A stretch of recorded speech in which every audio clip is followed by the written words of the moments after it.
आप देख रहे हैं जय भारत टीवी। 21 साल से भाजपा और कांग्रेस दोनों पार्टियों ने ही सत्ता पे राज किया है यहाँ पे, लेकिन अब जनता समझ गई है कि ये दोनों पार्टियां ही जनता का बेवकूफ़ बनाने में लगी हैं। इसलिए अब के जनता ने मन बना लिया है कि इन लोगों को सत्ता से बाहर करेंगे और आम आदमी पार्टी को विकल्प के रूप में देख रहे हैं और सत्ता में लेके आएंगे। तो हम उत्तराखंड वालों को यदि सत्ता में आते हैं तो बिजली फ्री देंगे। उत्तराखंड में बिजली सबसे ज्यादा पैदा होती है और उत्तराखंड वालों को ही उसका लाभ नहीं मिलेगा तो क्या फायदा है इससे। हम युवाओं को रोजगार देंगे, जब तक उनको रोजगार नहीं मिलेगा उनको एक भत्ते के रूप में, रोजगार गारंटी के रूप में 5,000 रुपये देंगे। ये तो केवल वो लॉलीपॉप दे रही है उन युवाओं को जो बेचारे अभी तक एक आस लगाए बैठे थे कि हो सकता है हम लोगों को रोजगार मिल जाएगा यदि हम सत्ता में आते हैं। तो हम अयोध्या जी के या करतारपुर साहिब के इस तरीके से जो तीर्थ यात्राएं हैं उन लोगों को हम तीर्थ यात्राएं कराएंगे। क्या रिबन काटने से ही विकास हो जाता है? 21 साल में केवल इन लोगों ने रिबन काटे हैं और विकास के नाम पे कुछ नहीं किया। विधानसभा चुनाव 2022 के लिए उत्तराखंड का चुनावी दंगल पूरी तरह से सज चुका है। तमाम जो राजनीतिक दल हैं वो अब कूद चुके हैं मैदान में। आने वाले समय में जनता किसके भाग्य का फैसला करेगी उस पर आप सबकी निगाहें हैं। इस वक्त आज हम विशेष तौर पर जो विधानसभा चुनाव के एक माहौल को जानने निकले हैं पूरे उत्तराखंड की 70 विधानसभा सीटों में, उनमें से एक पड़ाव आज हमारा है और विकासनगर विधानसभा सीट ये है। हालांकि भाजपा और कांग्रेस के बीच इस सीट पर लगातार जंग देखी गई है।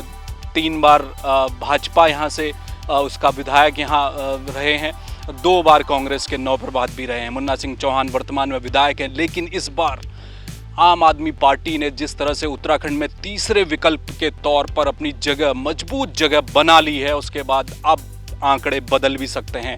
इसलिए आज एक खास मेहमान हमारे साथ विकासनगर में हैं, प्रवीण बंसल, जो कि प्रभारी हैं आम आदमी पार्टी के विकासनगर विधानसभा के और दावेदार हैं, प्रत्याशी होंगे यहाँ से आम आदमी पार्टी के। उनसे बात करेंगे क्या है विकासनगर का माहौल, कैसी चल रही है उनकी तैयारी। सर स्वागत है जय भारत टीवी। भाजपा और कांग्रेस 2 ही लड़ाइयाँ देखी हैं उत्तराखंड में लोगों ने। अब क्या तीसरा विकल्प आप बन गए हैं या बनने वाले हैं या बहुत कुछ और होने वाला है?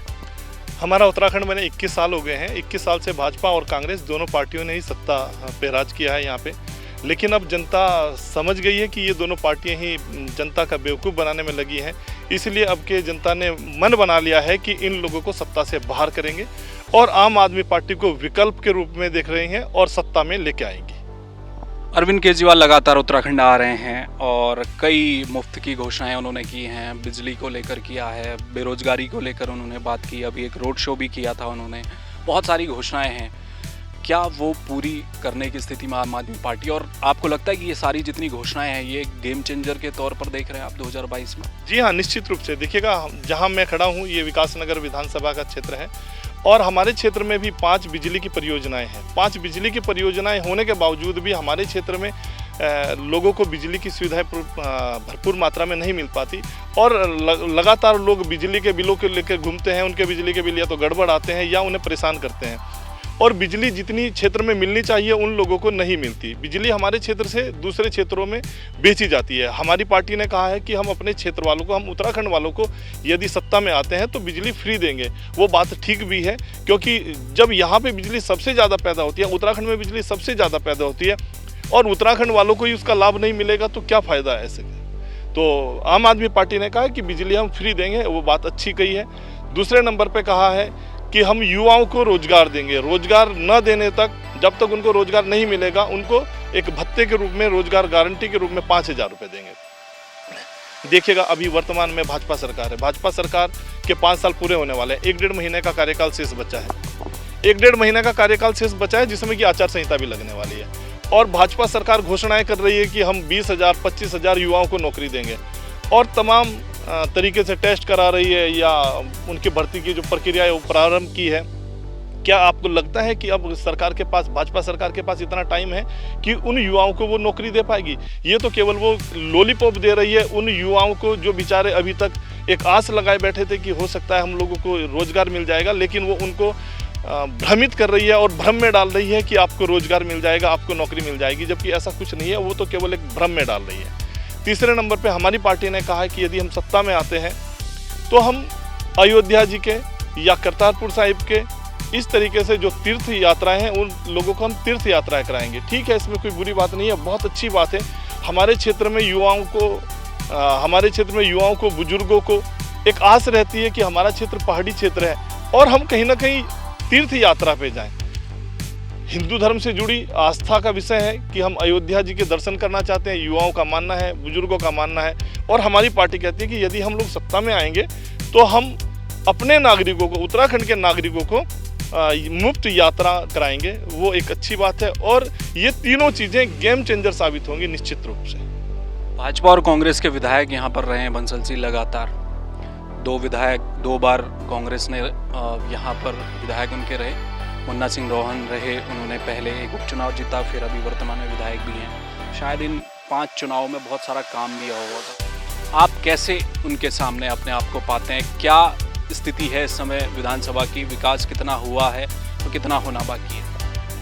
मैं विकासनगर विधानसभा की जब चर्चा करता हूँ तो हमारा उत्तराखंड में 21 साल हो गए हैं और 21 साल में हमारे विधानसभा क्षेत्र में एक अदद ऐसा हॉस्पिटल नहीं है कि जहाँ पे अगर कोई गंभीर अवस्था में बीमार हो जाए तो उसका इलाज हो सके। हमारे क्षेत्र में, ये तो मैं स्वास्थ्य की बात कर रहा हूँ, शिक्षा की स्थिति बहुत दयनीय है। हमारे क्षेत्र के जो भी किसी के यहाँ बच्चा होएगा और वो सोचता है कि बच्चे को पढ़ाएंगे तो वो ये सोचता है कि मैं प्राइवेट स्कूल में इसका एडमिशन कराऊँ। ये कभी नहीं सोचता कि मैं गवर्नमेंट स्कूल में, क्योंकि गवर्नमेंट स्कूलों की स्थिति बहुत ज़्यादा खराब है। दूसरे नंबर पे शिक्षा की बात हो गई। अब मैं तीसरे नंबर पे हम हरबटपुर में खड़े हैं। हरबटपुर में अगर किसी महिला के पास गोद में बच्चा है और हाथ में बैग है और वो सोचे कि मैं रोडवेज में बैठ के यात्रा कर लूँ और अदर स्टेट में जाना हो, जैसे हिमाचल या हरियाणा या पंजाब या कहीं भी अगर उसको रोडवेज बस में जाना पड़े, तो हमारे क्षेत्र में ज़मीन है, सब कुछ है, बस अड्डा नहीं बन पाया। हमारे क्षेत्र में 21 साल हो गए हैं और नगर पालिका हरबटपुर में हम खड़े हैं, एक अदद शौचालय नहीं है। ये 21 साल में भाजपा और कांग्रेस का विकास है। क्या इसी विकास के लिए उत्तराखंड आंदोलनकारियों ने उत्तराखंड का सपना देखा था, जिसमें उत्तराखंड आंदोलनकारी शहीद भी हो गए? क्या इसी उत्तराखंड के लिए उन्होंने सपना देखा था कि हमारा उत्तराखंड ऐसा होगा कि जहाँ पे एक अदद शौचालय भी नहीं होगा नगर पालिकाओं में? और हम नगर पालिका में, जिस नगर पालिका में हम खड़े हैं, उस नगर पालिका में एक बस अड्डा नहीं है। मैं आपको बात बताता हूं कि जब भी भाजपा या कांग्रेस चुनाव आता है तो उसमें क्या करते हैं, शिलान्यास शुरू कर देते हैं। इसका शिलान्यास लगभग 2-3 बार हो चुका है और 2-3 बार नेताएं, जो भी नेता होते हैं वो चुनाव के टाइम पे आते हैं और माला पहन के चले जाते हैं कि अब के आप लोगों का बस अड्डा तैयार हो जाएगा और यहाँ पे चुनाव के बाद अब आप ऐसे मानो कि बस स्टैंड पूरी तरीके से तैयार हो जाएगा। लेकिन वो एक चुनावी स्टंट है। 15 दिन में क्या भाजपा इसको बस अड्डा बना देगी, जबकि 15 दिन में आचार संहिता लगने वाली है? और यही इन लोगों का विकास है। इस विकास के लिए तो आपके होर्डिंग हम देख रहे थे, अभी बड़े बड़े होर्डिंग लगे हैं कि शिलान्यास होने वाला, शुभारंभ करेंगे। जी हाँ, होर्डिंग लगे हैं। 12 तारीख को हमारे क्षेत्रीय विधायक बस अड्डे का शिलान्यास करेंगे।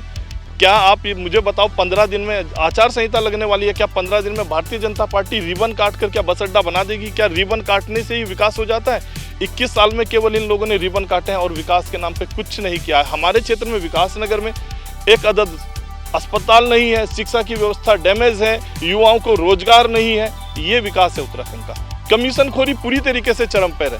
केवल बढ़ा है उत्तराखंड में, उत्तराखंड बनने के बाद तो केवल भ्रष्टाचार बढ़ा है, रिश्वतखोरी बढ़ी है और कमीशनखोरी बढ़ी है।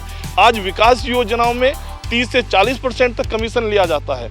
क्या विकास हो जाएगा? क्या डेवलपमेंट हो जाएगा? 30-40% यदि कमीशन लिया जाएगा तो विकास कैसे होगा? क्या इसी उत्तराखंड का सपना देखा था हमारे उत्तराखंड आंदोलनकारियों ने? तो इस बार जनता मन बना चुकी है कि इन दोनों भ्रष्टाचारी सरकारों को निकाल के बाहर फेंकेंगे और अब के आम आदमी पार्टी को सत्ता में लेकर आएंगे।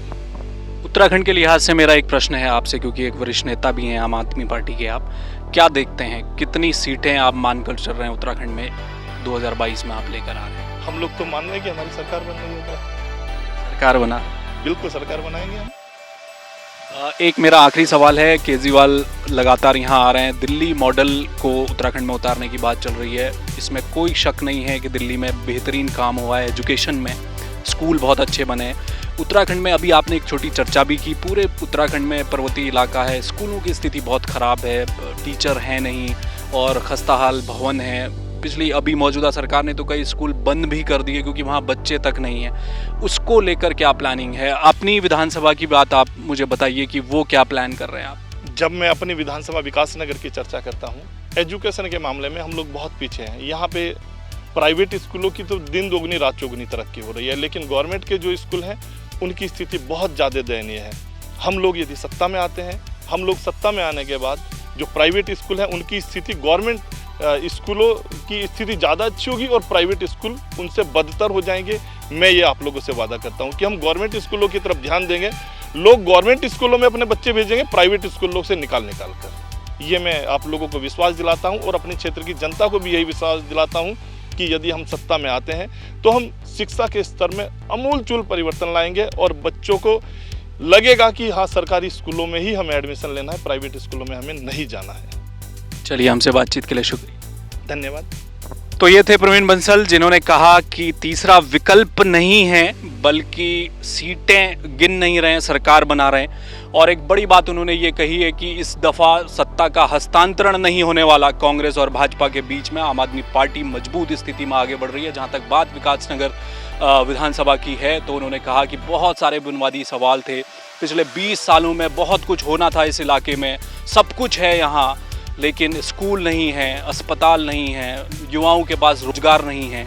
अगर सत्ता में आएंगे या खुद विधायक बनेंगे तो इस पूरे इलाके की तस्वीर बदलेंगे, ये वादा किया है उन्होंने। कैमरामैन प्रदीप बिस्ट के साथ हेमबट, जय भारत टीवी।